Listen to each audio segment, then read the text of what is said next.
So in order to grow your following on Twitter, you need to connect with people in your niche. So I like to find 5 to 10 competitors in my field and then click on their followers tab. So once you're on their profile page, just click that followers tab. The first one by default is their most recent tweets, so this one's selected, but just click followers and then you'll see their past followers here. So you can follow people who are like-minded to your brand.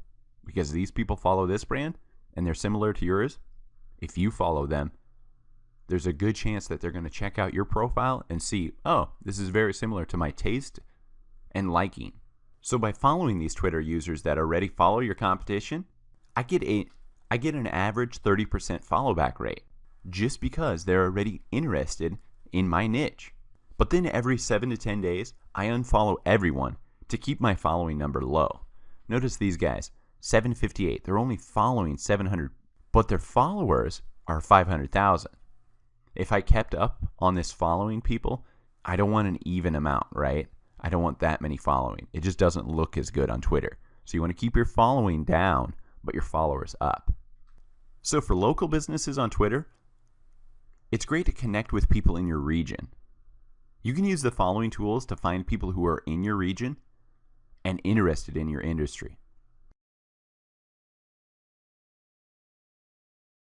The next most important thing is to not just follow these people, but to actually engage with them.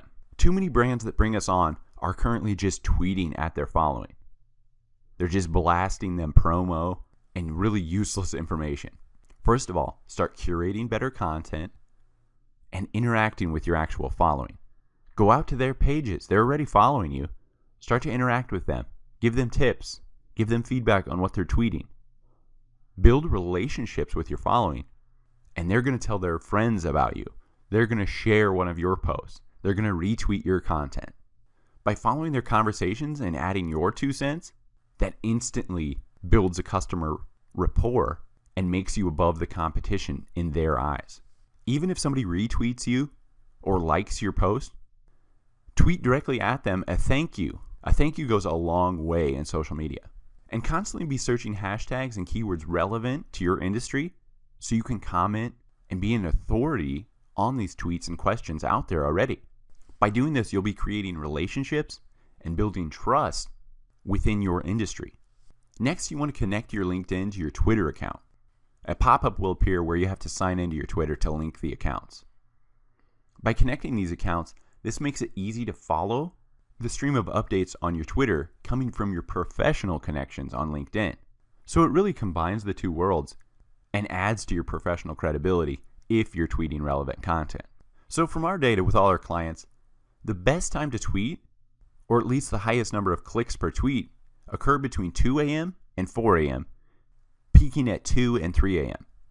Also, our data showed that 5 p.m. had the highest retweet time. So for highest click-throughs, seems like a lot of people who can't sleep or are going to bed late. This is a very young demographic on Twitter for the most part, so I can see why there's that late time of interaction with tweets. So you'll want to use some automatic posting device, such as Hootsuite, to have some posts actually post right at 2:30 a.m. or right at 5 p.m. Next, you'll want to cross-promote your Twitter account to gain followers from your website, blog, and other channels. So you can create a Twitter button and embed right on your website, or even better, in your email signature. So every time you email someone, they'll see a follow at my Twitter handle in your signature area. So you can choose to share a link, a follow button, a hashtag, or a mention. So for the most part, I like to just use that follow button creator and then paste that into my email signature and then on my blog post. Another great tip is to always share a link back to your website. I always try to include a link to my website for list building. Remember, list building can be done via email capture. Say if you offer something for free in exchange for an email, like a newsletter, an ebook, a trial service, then you can capture those emails with apps like MailChimp or Lead Pages right on your website. Or the next thing you can use is tailored audiences. And these are used via website tags that you retarget with Twitter ads. So you can build these tailored audiences to remarket to on Twitter ads by simply pasting a website pixel onto various pages on your website.